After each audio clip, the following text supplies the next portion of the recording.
O sol começava a se deitar sobre o bosque de Cruzeiro, tingindo o céu de laranja e roxo. Para Carlos, o fim de tarde significava um breve alívio após um dia exaustivo. Seus gêmeos, Henrique e Gabriel, ambos de 5 anos, brincavam animadamente no balanço, suas risadas ecoando no ar. Carlos, no entanto, estava distraído, imerso na tela iluminada do celular, alheio ao mundo ao redor, um hábito que ele lamentaria profundamente. Um grito agudo cortou o ar, arrancando Carlos de seu torpor digital. Ele ergueu a cabeça bruscamente, o coração gelado. Apenas Henrique estava no balanço, chorando histericamente, os olhos arregalados de pavor e fixos em algo além da cerca do parque. "Gabriel, cadê o Gabriel?" Carlos gritou, correndo até o filho. Henrique, tremendo, apontou um dedo trêmulo para a beira da mata que margeava o parque. As palavras saíram emboladas, quase inaudíveis, mas carregadas de um terror genuíno. O homem. Do saco, papai." Ele pegou o Gabriel. Carlos sentiu o sangue gelar nas veias. O homem do saco? Aquela velha lenda contada para assustar crianças desobedientes? Era impossível. Ele se jogou no chão abraçando Henrique, que não parava de chorar. "Que homem, filho? Onde ele levou o Gabriel?" perguntou desesperado. Henrique, ainda em choque, descreveu em sussurros fragmentados uma figura escura. Um andarilho maltrapilho com roupas escuras e sujas, o rosto escondido por um chapéu largo e carregando um saco enorme e aparentemente pesado nas costas. O menino jurou ter visto o homem se aproximar de Gabriel rapidamente, pegá-lo com uma agilidade assustadora e, em seguida, jogá-lo dentro do saco, desaparecendo na escuridão da mata. Carlos se levantou, a mente em pandemônio. Olhou para a borda da mata, onde as sombras já se aprofundavam com o anoitecer. Não havia vestígios. Apenas o silêncio, que agora parecia zombar dele. O celular, antes seu refúgio, agora era um peso inútil em suas mãos. A culpa o atingiu como um raio. Distraído por uma tela, ele havia perdido seu filho.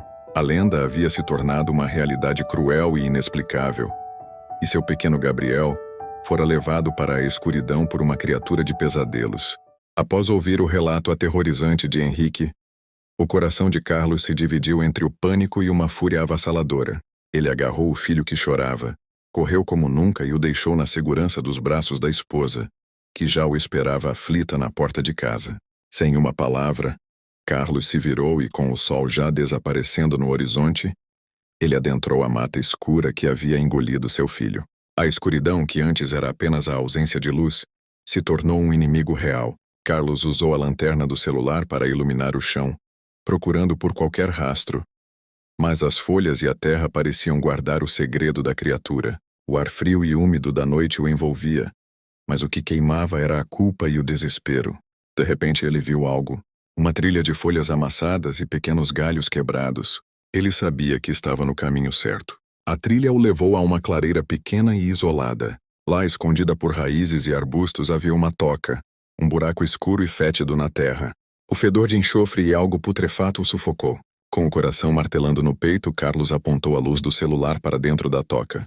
O que ele viu fez seu sangue gelar. O homem do saco não era um homem. Era um monstro, um demônio.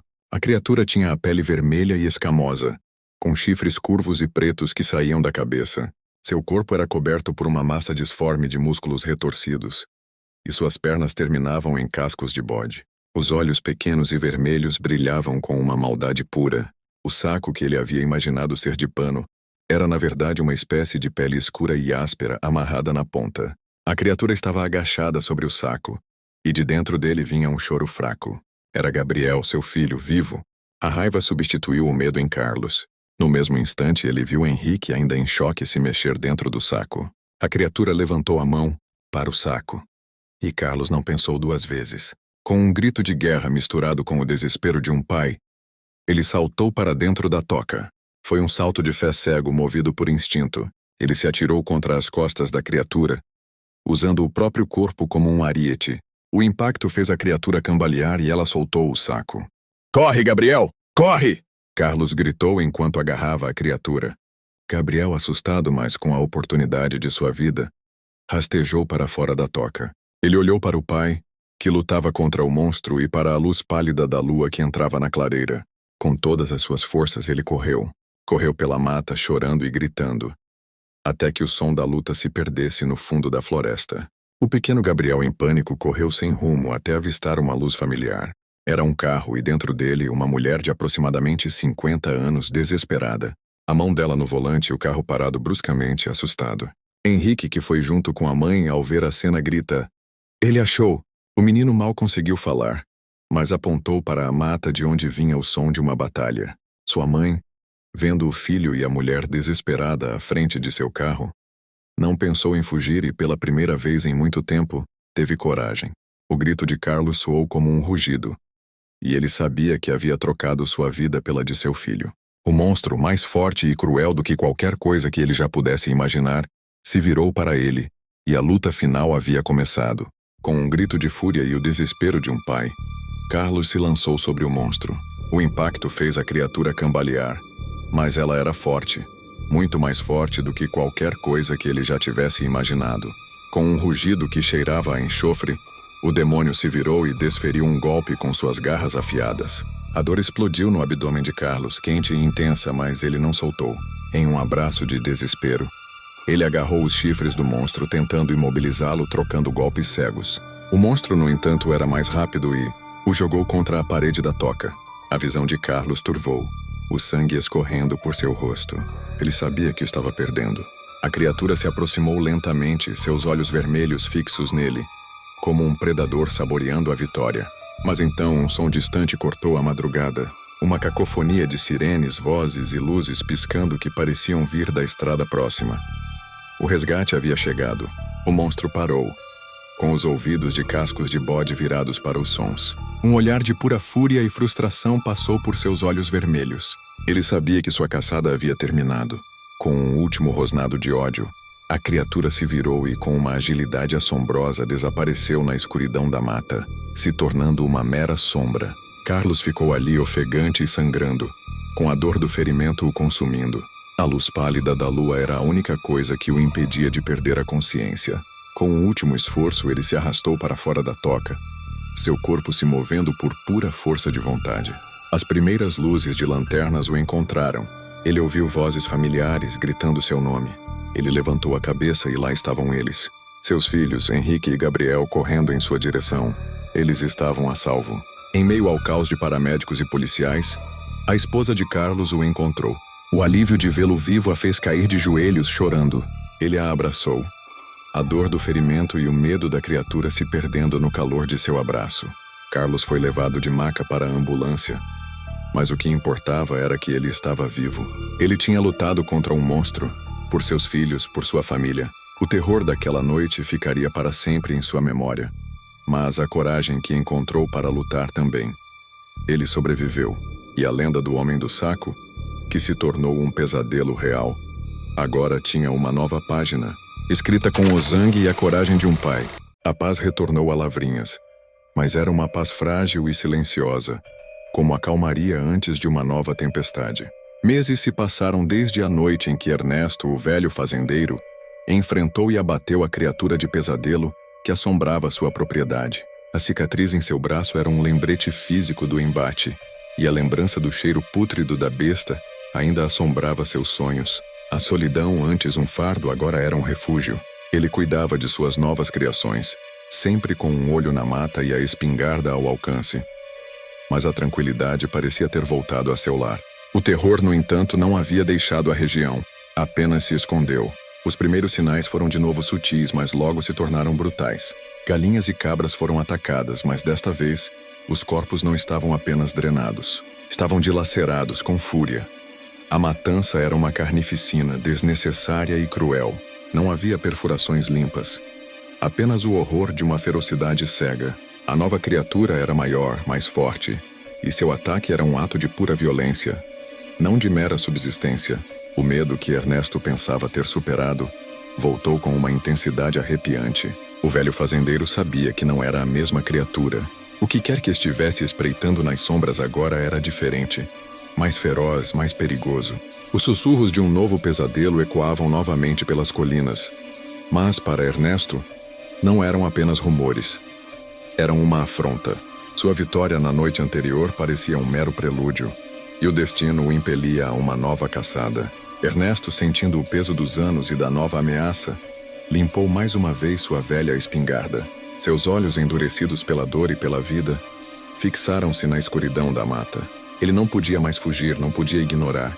Havia um monstro lá fora, e ele era o único que sabia o que era necessário para pará-lo. O caçador de monstros de Lavrinhas se levantou novamente, pronto para uma batalha que seria ainda mais difícil e sombria que a primeira. A noite caiu sobre Lavrinhas, e o velho Ernesto, munido de sua espingarda, um facão e uma lata de querosene, adentrou a mata densa.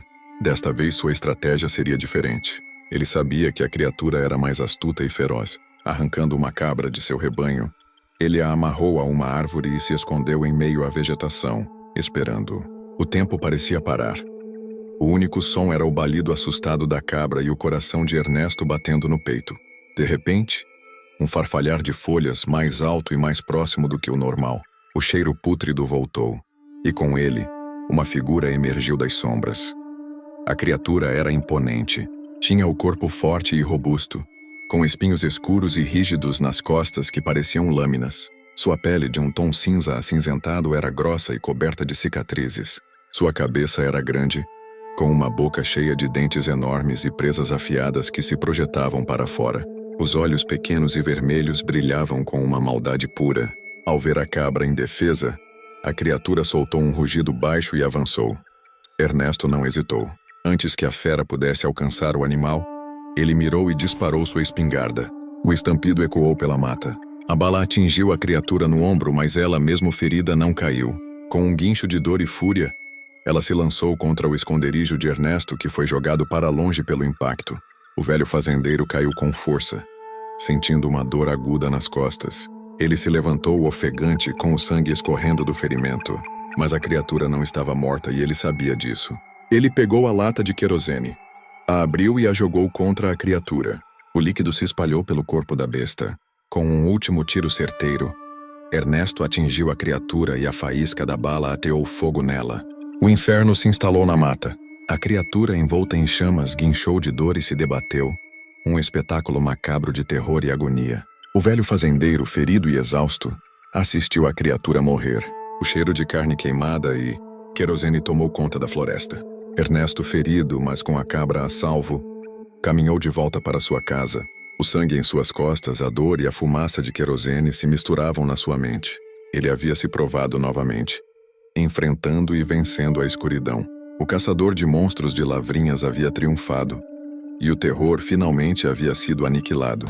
O sol já se escondia preguiçosamente atrás das montanhas que emolduravam São José do Barreiro, pintando o céu com tons de laranja e roxo. Lucas, um jovem de 19 anos, sentia a familiar nostalgia de retornar à sua cidade natal após mais uma semana de estudos na faculdade em Cruzeiro. Ao descer do ônibus na rodovia, ele esticou os braços, respirando o ar fresco e rural que tanto apreciava. A casa não estava longe, uma caminhada de uns 20 minutos pela estrada vicinal. Enquanto Lucas seguia seu caminho, absorto em seus pensamentos, uma figura peculiar chamou sua atenção à frente. Parado à beira da estrada sob a luz crepuscular, estava um palhaço. A figura vestia um macacão colorido e desalinhado, com botões grandes e tortos. A maquiagem borrada no rosto, com um sorriso exagerado e olhos contornados de preto, parecia esgarçada pela poeira da estrada. Na mão, ele segurava algo que Lucas, a princípio, confundiu com um acessório de fantasia grande e engraçado. Que engraçado logo aqui, pensou Lucas, imaginando se tratar de alguma festa ou brincadeira de mau gosto. Ele até esboçou um sorriso, mas ao se aproximar percebeu que o objeto, na mão do palhaço, não era uma brincadeira. Era um machado, enferrujado e com a lâmina desgastada, mas inegavelmente real e ameaçador. O palhaço começou a se mover, não em direção a Lucas, mas caminhando em paralelo à estrada, como se o esperasse. O sorriso pintado em seu rosto parecia se alargar de forma sinistra. Uma sensação de desconforto gelou a espinha de Lucas. Ele acelerou o passo, tentando manter uma distância segura.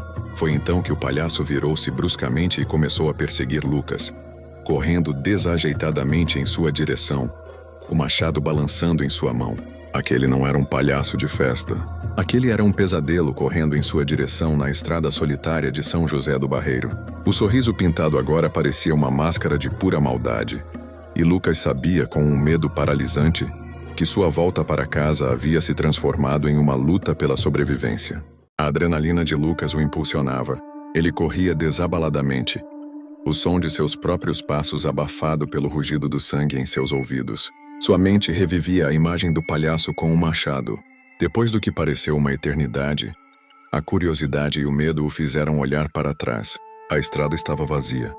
O palhaço havia desaparecido. O alívio foi instantâneo, mas a sensação de perigo permaneceu. Lucas acelerou o passo, transformando a corrida em uma caminhada rápida e tensa com o corpo em alerta. Chegou em casa ofegante e empurrou a porta. A casa estava fria e silenciosa, como ele havia imaginado. Sua mãe estaria no trabalho, e ele estava sozinho. A sensação de segurança era frágil, e ele sabia disso. Ele foi até a janela da sala, o coração ainda martelando.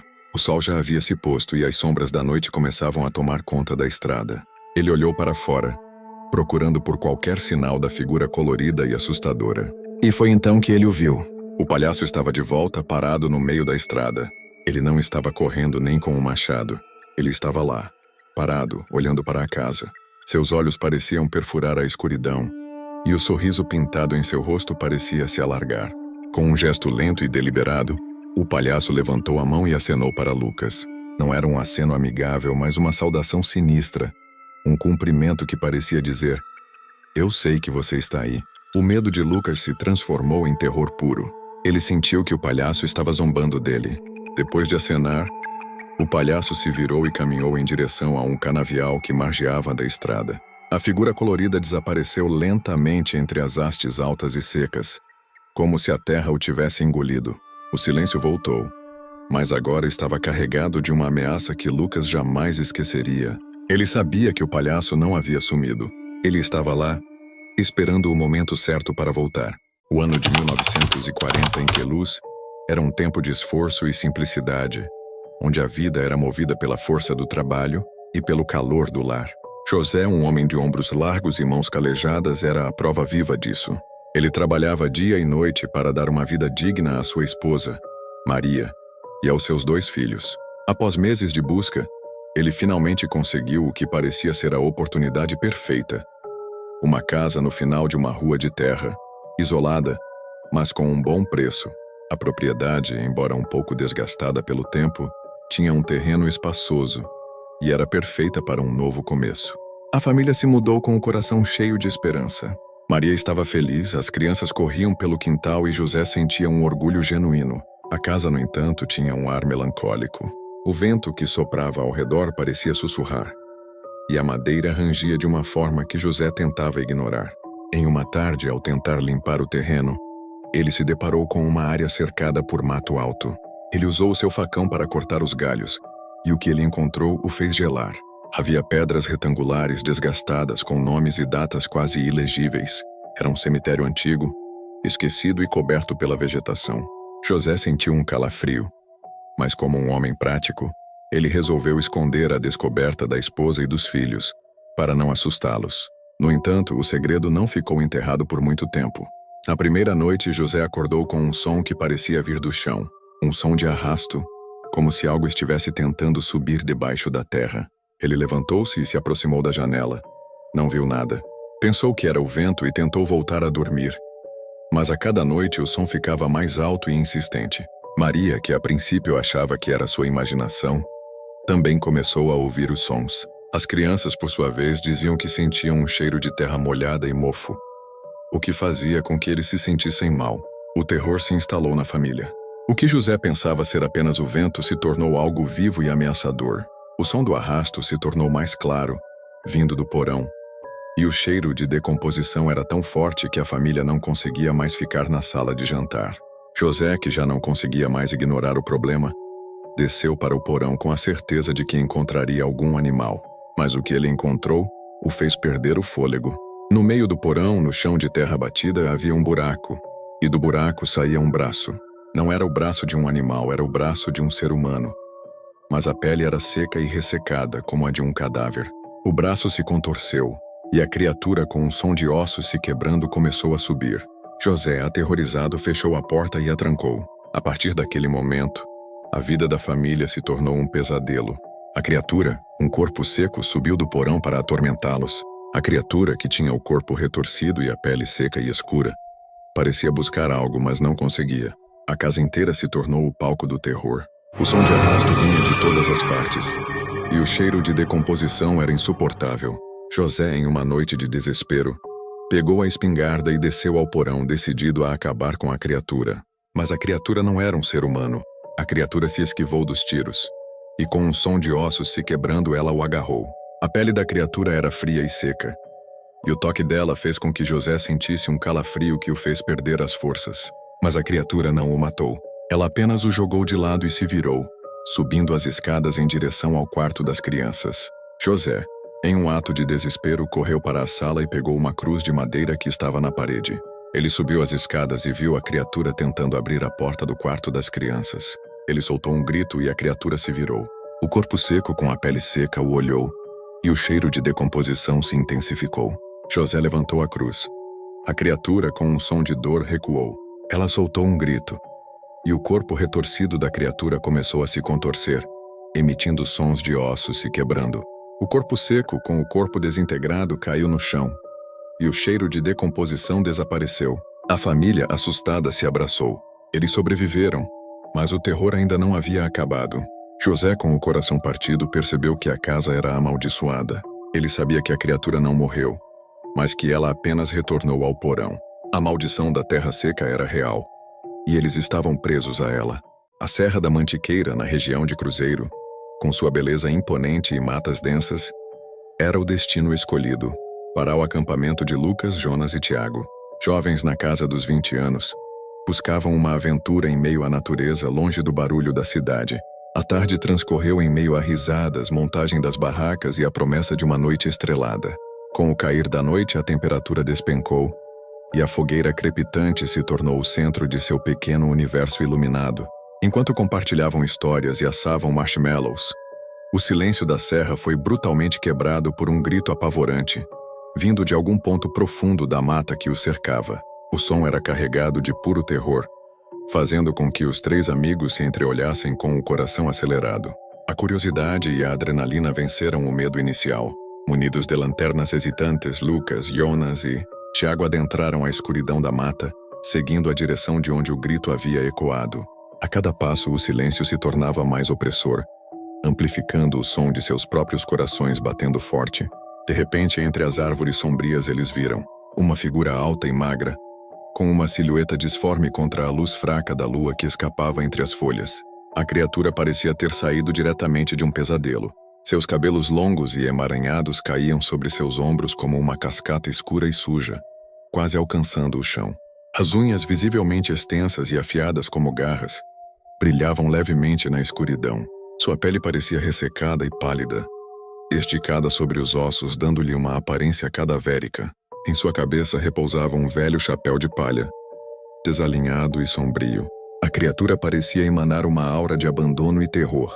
O Unhudo, como a lenda sussurrada pelos moradores mais antigos da serra, começou a se mover lentamente em direção aos três amigos. Seus passos hesitantes no chão de folhas secas eram amplificados pelo silêncio da noite. O medo tomou conta de Lucas, Jonas e Tiago. A lenda havia se tornado real parada diante deles. No desespero e na escuridão impenetrável da mata, os três amigos se viraram e correram sem olhar para trás. Tropeçavam em raízes e pedras. Galhos chicoteavam seus rostos, mas a visão daquela figura macabra os impulsionava. Lanternas caíram. Mochilas foram abandonadas no caminho, cada um lutando apenas pela própria sobrevivência. Após percorrerem uma distância que lhes pareceu uma eternidade, cambaleantes e ofegantes, eles pararam, buscando ar em seus pulmões. Lentamente, com o coração ainda disparado, olharam para trás na direção de onde haviam fugido. Na penumbra da noite, à beira da clareira onde haviam montado o acampamento, estava o Unhudo. A criatura permanecia imóvel, em pé ao lado da fogueira que ainda bruxuleava, como se estivesse simplesmente esperando. Sua silhueta alta e macilenta recortava o céu estrelado, uma sentinela sombria, aguardando o retorno daqueles que ousaram perturbar seu domínio na Serra da Mantiqueira.